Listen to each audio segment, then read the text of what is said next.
Senator Inhofe. Thank you, Mr. Chairman. I've got to say one thing in response to they always end up talking here about the great Paris Agreement that came in place. If there's ever a joke, that's it. I mean, you know, they've been trying for 21 years to get 192 countries, 196 countries to agree on something that they all agree on. And when I talk to those individuals, and I've been at some of these meetings, they're there lining up to see who can get the most money out of this system. Now, this great Paris Agreement that took place, what did we commit to in our country? President Obama said we will reduce CO2 emissions by 27% by 2025. Now, we immediately, I was chairman of the committee at that time, we called his own EPA and said, we want you to come in and testify and tell us how you're going to cut these emissions. They refused to do it. I've never seen a time when someone in the jurisdiction of a committee refused to testify, and the reason was that they couldn't do it. What did other people agree to? India said, yeah, we'll agree that if so long as we get somewhere between $1 and $2.5 trillion, we will start doing something about emissions. China right now, every 10 days, comes out with a new coal-fired energy generating plant. And they said, we'll continue to do that until 2025. Then we'll consider doing something of a reduction. Not when 2025 comes, no one's going to remember. But I just like to remind people that you know, they've tried for 21 years, and this is the best they can come up with. Now, Mr. Eisenberg, I want to mention something. Some good things are happening right now. I mean, look at the economy. There was an article in this morning's Wall Street Journal.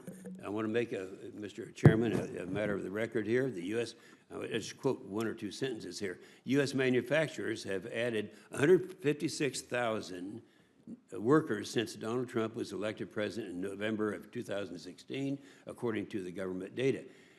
That is a clear turnaround from the loss of 16,000 jobs during the final year of Barack Obama's administration. I ask unanimous consent this be made a part of the record. Without objection. And also, the other thing, I have personal experience in this because I was a builder and developer for 25 years.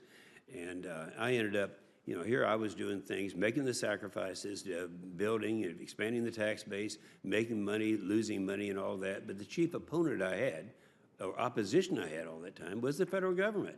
And, you know, so I've lived, so I'm going to make this a part of the record too. One of the great things this president has done is all the CRAs, Congressional Review Acts, and I'm proud that mine was the first one to have a signing ceremony, and that was the one where Obama had come out with a rule that said if you're competing here, the oil and gas domestically in the United States with China or other countries, you have to give them all of the information out of your playbook, putting us at a competitive disadvantage. So I introduced a CRA, it passed overwhelmingly, and the president signed it. And I want to make this a part of the record also because I have some 70 rules and regulations that have caused our energy to start, our economy to start turning around.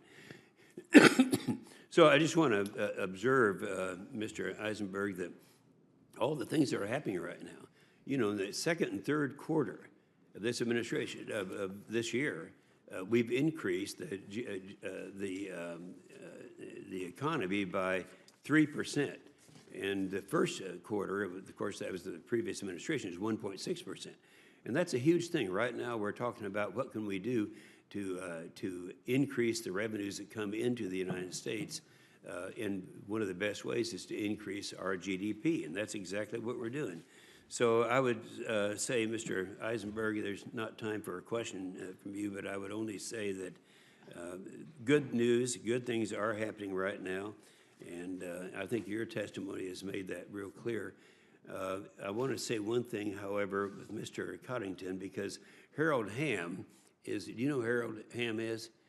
Yes, I do. All right, Harold Hamm, for those who don't know, is the executive director of the International Energy Agency, and he said yesterday, he said, quote, the United States will become the undisputed global oil and gas leader for decades to come. The growth in production is unprecedented, exceeding all historic records.